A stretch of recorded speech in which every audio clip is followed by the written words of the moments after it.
Greetings, salam. Welcome everyone. Twin Cities Iran Culture Festival is an annual event organized by the Minnesota nonprofit Twin Cities Iranian Culture Collaborative, a group of local Minnesotan and Iranian Americans with the purpose of promoting and presenting Iranian culture, literature, music, and art. Twin Cities Iranian Culture Festival had its first week-long event in August of 2019, promoting Minnesotans' understanding and appreciation of Iranian culture, history, art, and music. As the world wrestles with the unprecedented implications of this coronavirus pandemic, more of us are working from home and continue everyday business and events virtually. No one would wish for our current conditions, but we still believe we can make an impression and carry the Twin Cities Iranian Culture Festival virtually. We would like to express our deepest appreciation to Global Minnesota, who have partnered in promoting our festival this year. Tonight's event is a presentation on architecture for and by Iranian women. It's presented by our own hometown fabulous architect, Ms. Pardees Azodanloo. Pardees has a master's degree in architecture from the University of Minnesota and currently works for DES Architecture and Engineering firm out in California. Without further ado, I give you our honorable speaker, Ms. Azodanloo. Thank you, Mr. Jalali, and thank you all who have attended this. I wish we could see each other personally, but I guess we got what we got, and hope everyone will stay safe. So I am just going to start with a quote from Zaha Hadid. One of the most famous women in architecture known globally. She says, as a woman in architecture, you're always an outsider. It's okay, I like being on the edge. So I guess architecture, like a lot of majors such as tech and all of other majors that we hear, is also new to women or for women. As we don't hear about famous female architects from previous centuries, but thankfully recently and in the recent centuries, we're getting more and more. And a lot of women are in architecture schools all around the world, and we're passing that stage. So when I heard about this event and the concept of women, architecture, and Iran, I was not really sure what is being asked for. Or what people would be interested to hear, because typically when I have a presentation, my viewers are architects. So this was my first time not speaking to all architects or architect majors.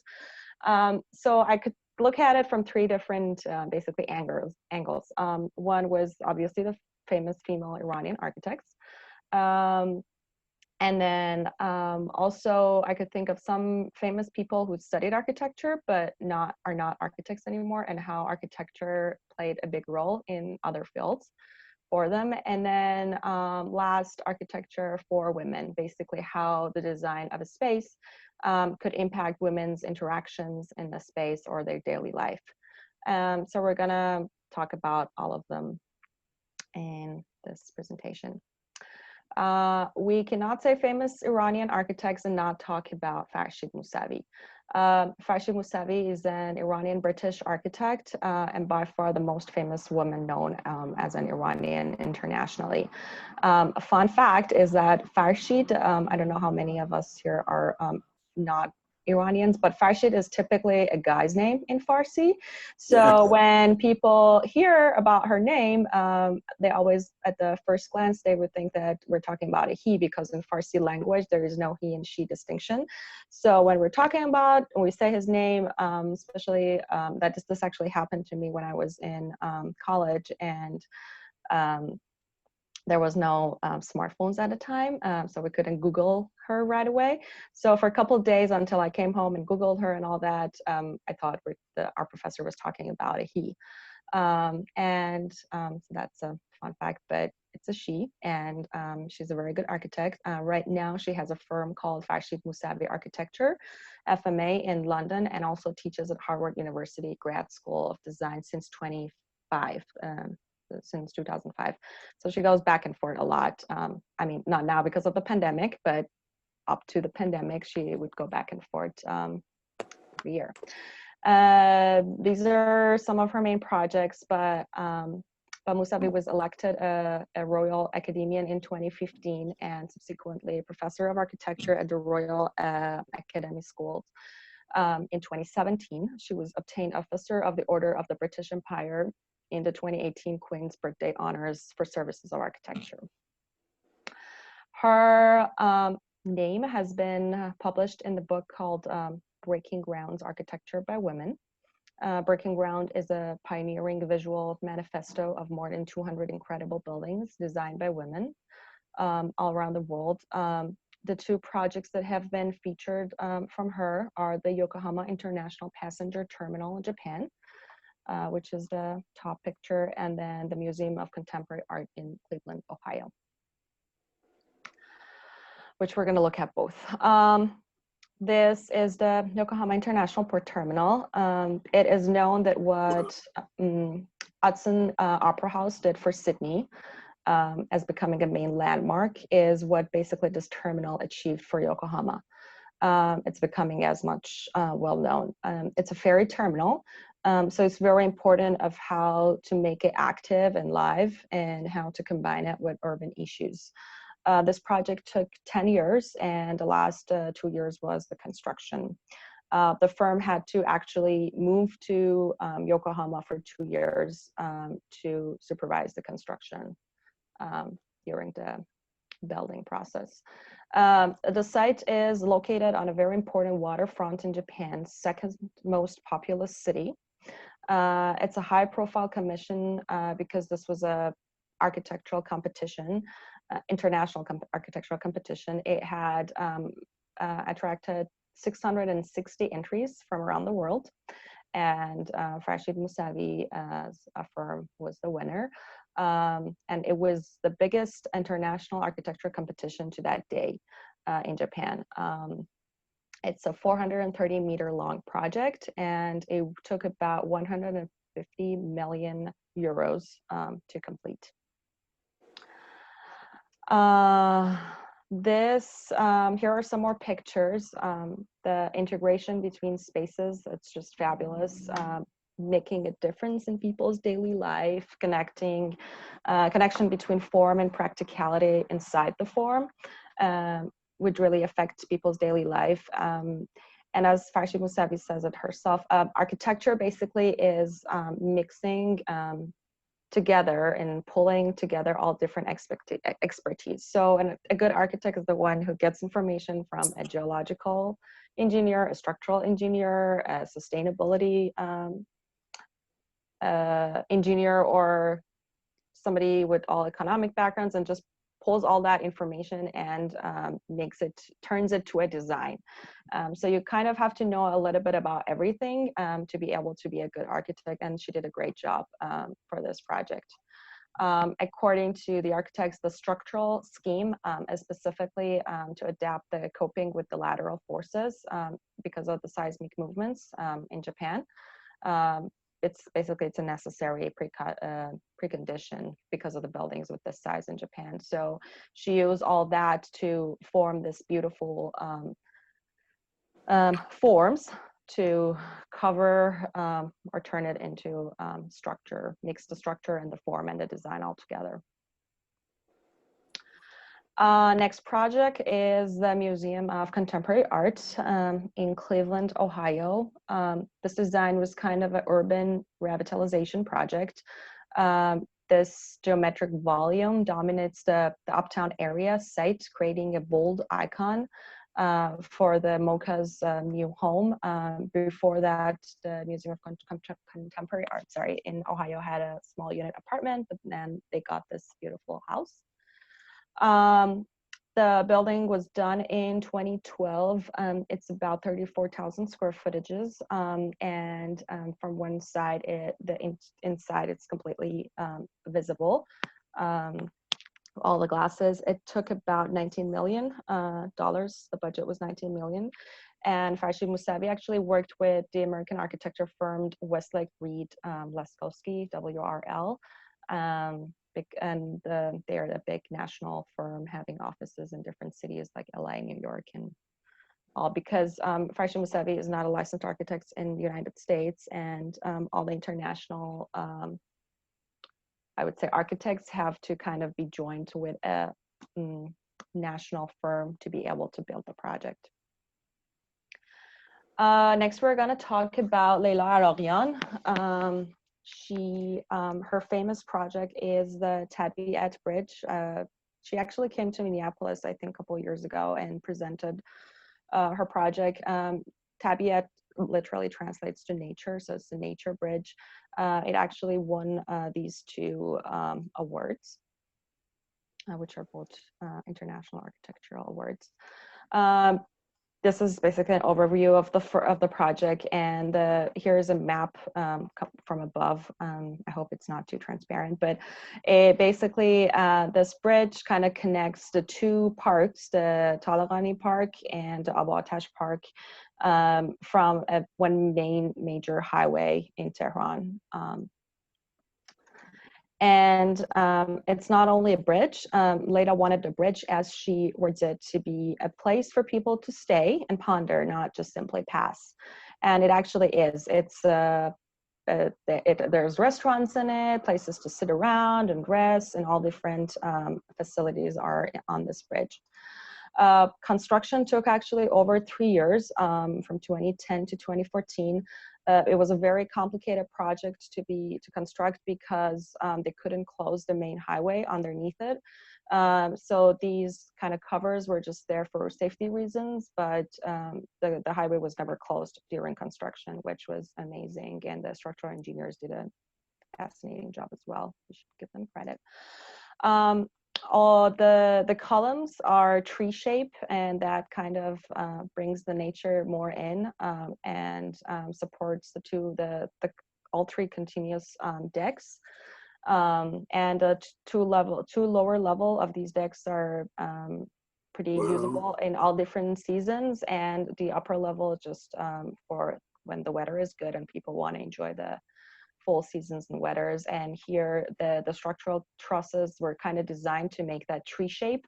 So it's not just structurally, I mean, kind of structure and design really combined together well on this project.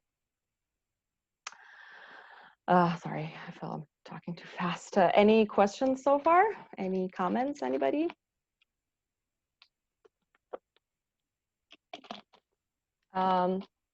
Next, I want to talk about NASHID NABIAN. She actually got her PhD from University of Toronto and had a postdoc scholars both in Harvard and MIT, and she went back to Iran because she just loves Iran, and I really admire that about her. And she designs beautiful projects. She and her husband are running a very successful architecture firm in Iran called Shift Process Practice.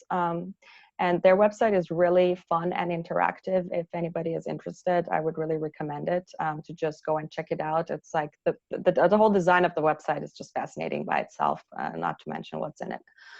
The office has won and got shortlisted at least for a lot of national and international awards, such as the World Architecture Festival and also the ARAGHIAN. The first project I chose to show is the Il-Khane. I think this was actually for her family and her extended family. The units are, I believe, I'm not sure, that's what I've heard. But they bring in the concept of the tribe house, as she herself explains it. The tribe house examines the possibility of designing for real homes within the framework of erecting and infill apartments. They bring in nature, all open communication, lights for all units, and how they mix the concept of house and apartment in a dense environment like Tehran. It's really fascinating how they try to make just a simple cut in between two units so that people in two different levels can easily see each other and talk. Just makes it more like a housey, homey place rather than apartment complex unit. These diagrams are straight from their website. They show how they're adding the light from the back of, I don't know how many of you have seen pictures from like Tehran, and it's a very dense city with all 4 or 5 level unit apartments. And so it's very typical mainstream to have this is like a plan view for a plan to be, there should be an apartment, the entrance is from this way, and then there's a green space on the back. But what they did is kind of made it even smaller, but adding more green space to it. And just with as you can see here in the 3D, there's just a minor crack on the side, and that's just to add light to all spaces inside with a simple design strategy.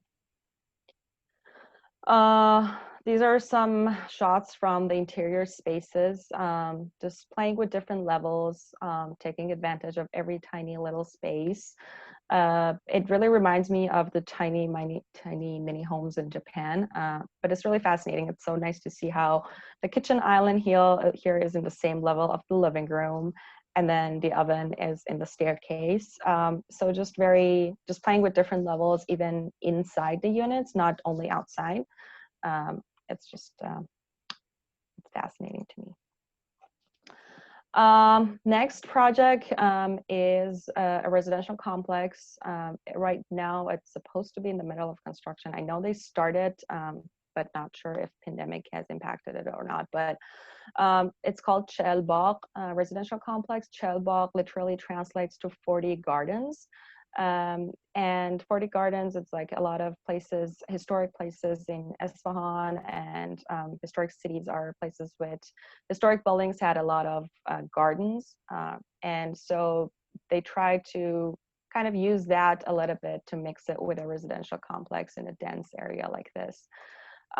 This was an existing structure that was not supposed to become this residential complex, and so they had to use the existing columns and as much as structure as they could, and just change the function.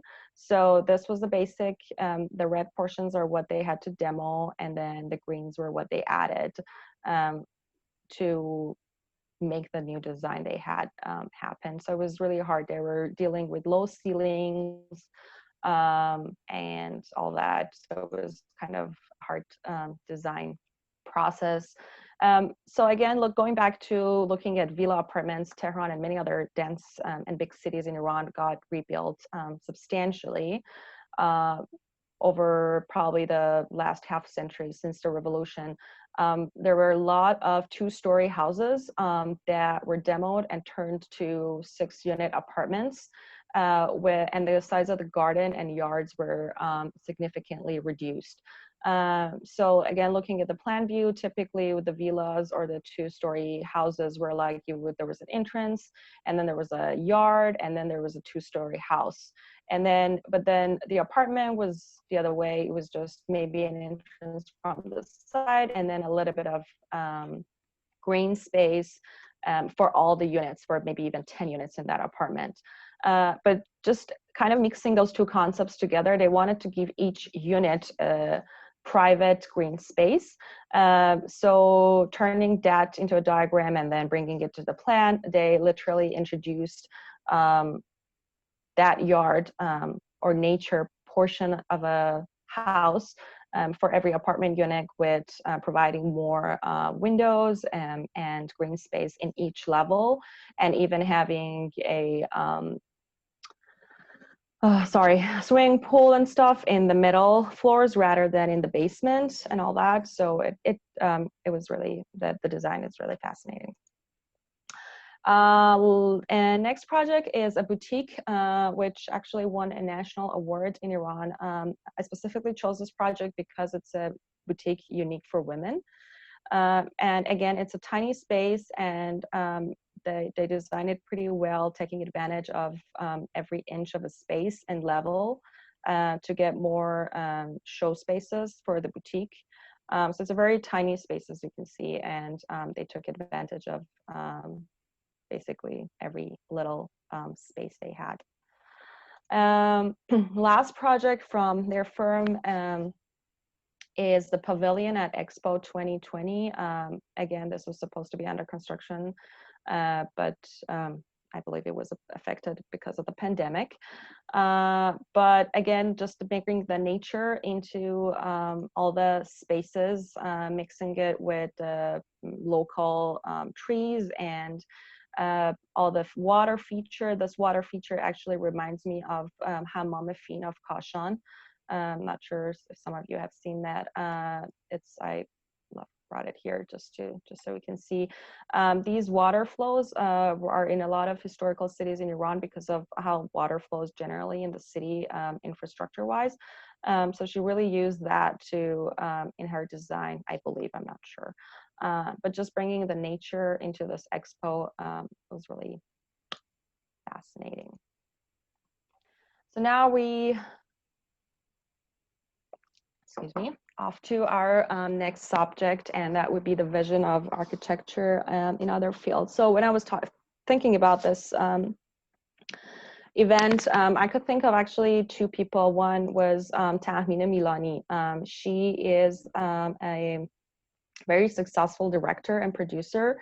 She actually graduated from architecture school. So I believe her background in architecture probably helped her in creating influential scenes for her movies. Her movies are mainly about challenges women face in Iran.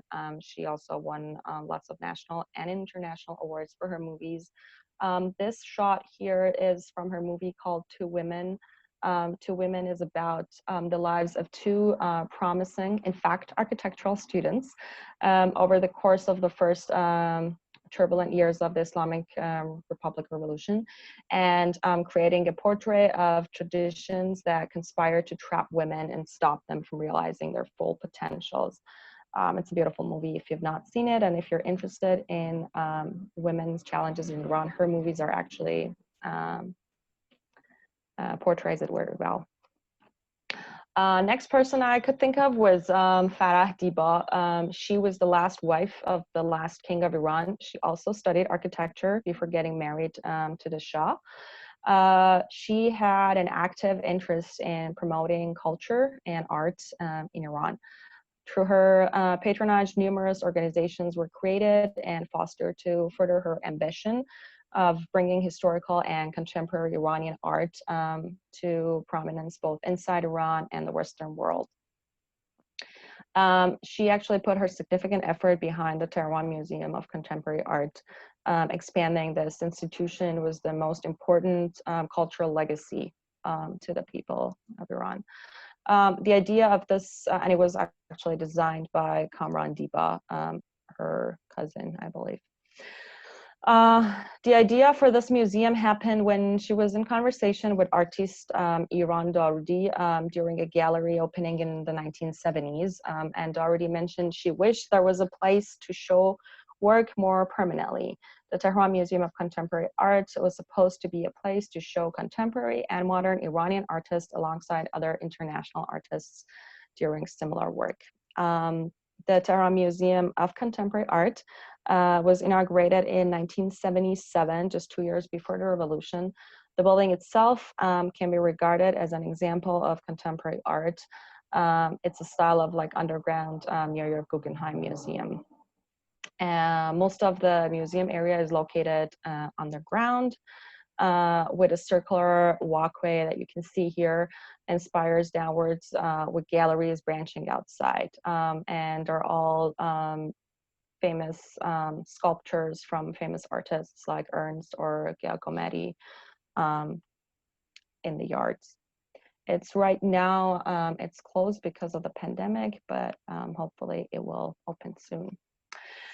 And our last kind of part is architecture for women. We're just going to take a look specifically to an urban rehabilitation and renovation to see how the specific example impact, it's not one example, but just how this concept impacted women in particular. So I'm just going to start with a personal experience. The first time I wanted to go to the Tehran Bazaar, the main market space in Tehran, was with my two uncles. I was not allowed to go by myself because this is a very masculine area. I would say a lot of us as young teenage girls were not even allowed to go there by ourselves. I remember the day the two uncles took me there. They were kind of like watching me constantly, making sure I'm safe, kind of guarding me from all sides. Unfortunately, it's pretty common for women to hear Josh from boys and men walking in the bazaar. So it was not really a place welcoming for women, or women would not feel safe. It's a very dense, so it's a very small place. A lot of people walk there. So women specifically would not feel comfortable. And then also there was an issue of just getting there, considering this is right in the middle of the city. And so the main issues was security, accessibility, and approachability.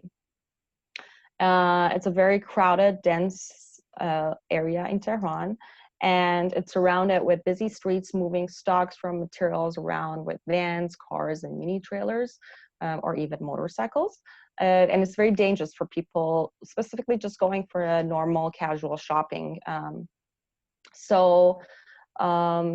The issue of getting there was resolved with like last decade or so, or even more actually, with the metro and the BRT system that came to Tehran. They have, so basically from all around the city, you can easily get to the bazaar with the public transportation of metro or the BRTs. Both of them have designated cabins for women. So if you don't want to be in a proximate of men, it's easy for them. And they both have air conditioning and decent air circulation. So it makes it just easier for them to get on it and move around and get to the bazaar. As you might know, women have to wear scarves and a lot of clothes. So in the hot seasons, it was really hard. So now with all the air conditioning in the public transportation, just made it much easier for them to get there. And then in order to resolve the other issues like security and the accessibility, a lot of architects and designers started thinking about pedestrian spaces. Bazaar and most of its surrounding neighborhoods are full of historic buildings, so demolition or full renovation is not an option. But urban planners and architects had to work with what they had. So in many cases, just demoing the top asphalt and restoring the old stone finishes below was an option, and just making those spaces just pedestrian area and no car basically could go there. And this gave them more space to design just spaces like restrooms or benches for resting area, and made it more possible for women to come there just to shop. This concept is very well known in all the European cities. Basically, every city in Germany has a street called Hauptstraße, which translates to Main Street. And that's where they have cafes and shops, and no cars, only emergency cars can get there. These shots are from Heidelberg in Germany. So that made it's the same concept basically. And this concept is getting very popular even in the United States in the past couple of decades. This way, more businesses could get there and got established. So there's more space for more business.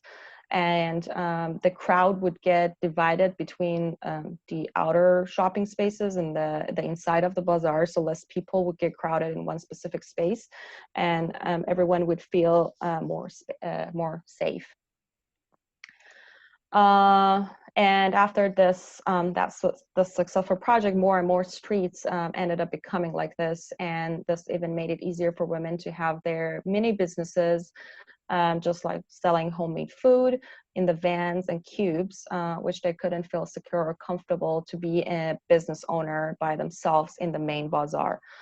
This pedestrian reconstruction had a direct impact for women feeling more welcome in the society.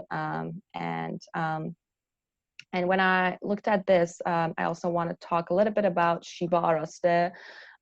She is the last person I'm going to talk about, and she has nearly 50 projects on architecture and town planning in her resume, among the most important of which is research on historic texture of different cities in Iran, such as Tehran, Zahedan, Charbahal, Port of Kang, and all that. And here, this specific one I'm going to show you is the one for Port of Kang. So not only just Tehran or big cities like Isfahan, she's doing a lot of work in much smaller spaces, rehabilitating and kind of reviving those cities. As you can see here, just reviving this little street and alley with just a simple paint and refinishing it, making it more pedestrian and bicycle friendly. And this is actually the outcome of that specific project, and how just historically preserving it, at the same time making it more safe and more usable. And this one also, it's in the same city, it's the old Bazaar, and now it's almost completely demolished, but now they have this new plan for it to revive it with a very nice rooftop for a restaurant. But this one has not been built yet, but she's doing a lot of this research on a lot of cities. If you go to her Instagram account, actually there's a lot of them, so she's done a very good job on kind of dedicating her time on reviving all these old cities. And that is it. I thought it would take more time, but it looks like I was fast. So any comments, questions? If anyone would like to ask a question, you can use the Q&A link from the bottom of your screen if you'd like to post a question, or you could post it to the chat and I can ask Pardees. Anyone? Don't be shy.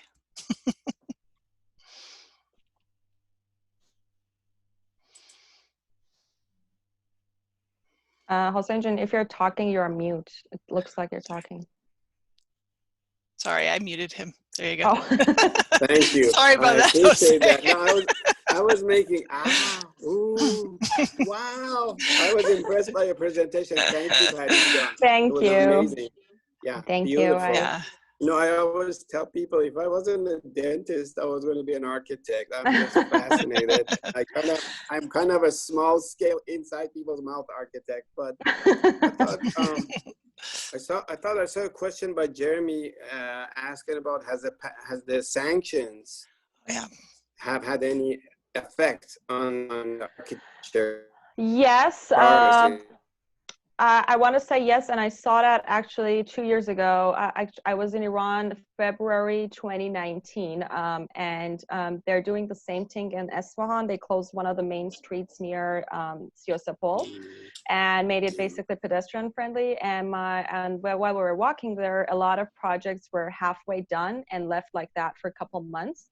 And my mother-in-law was saying they were building it, it was getting better, a lot of businesses were opening, but as soon as the sanctions came back, all those projects unfortunately got closed. And I mean, they're left there because they were halfway done. The street is still, cars cannot go in, and it's still pedestrian-ish, but unfortunately, yeah, it was affected tremendously.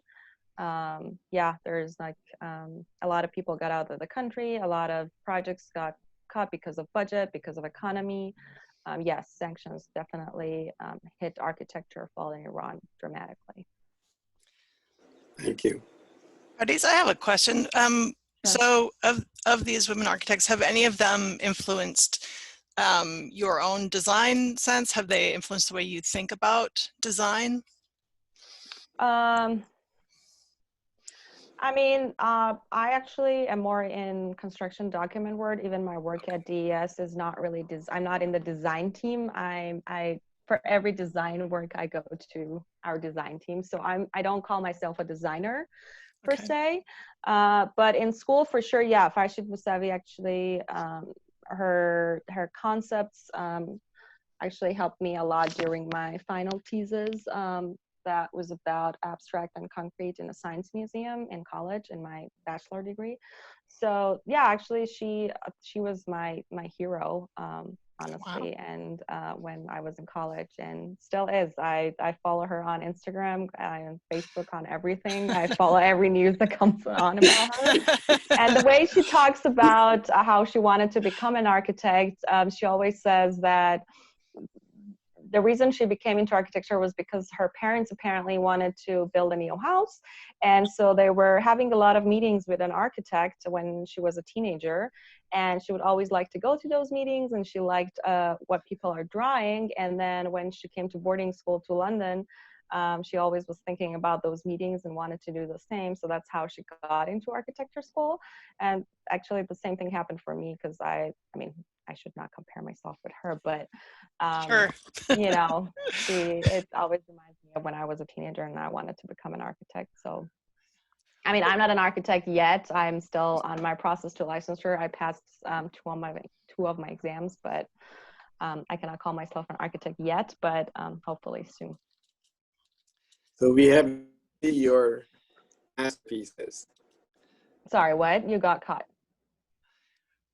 Oh, I said we have yet to see your masterpieces. Hopefully. I have full confidence. Thank you. Well, do we have any other questions? Last chance. Wow. If not, I do want to remind everybody that this Thursday we have another lecture coming up by Professor of History at St. Thomas, Shahrazad Ahmadi. That's Thursday at 5:30 p.m. and I'm going to put a link in the chat, so check that out before you go. Again, I want to thank Pardees for an amazing Thank you so much. talk. Thank you for this opportunity. Oh, Beautiful. anytime. Well done. Thank you. Thank you. Thank you, Pardees. I Thank you, appreciate it. Cecilia. Have a good day. Thank you all. Thanks for joining. Yes. Thank Have you. a good evening, everybody. All right, You everybody. Thank you, everybody, for Bye-bye. joining us. Have a nice evening. Thank Thanks. you. Bye-bye. Bye-bye. Bye-bye. Bye.